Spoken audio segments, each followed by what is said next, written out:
Okay, YouTube, here we are. Another live honeybee removal. And this, we got here this with bees in it here. And there's the hive right underneath this cardboard paper stuff here. There they are, right there. Oh, right there. There we go. Let's see if we can grab this piece here.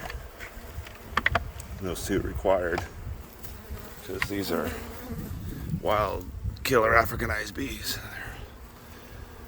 These types of bees, you don't need a suit.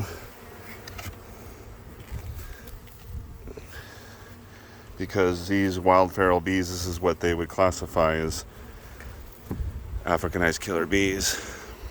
So, therefore, no suit necessary.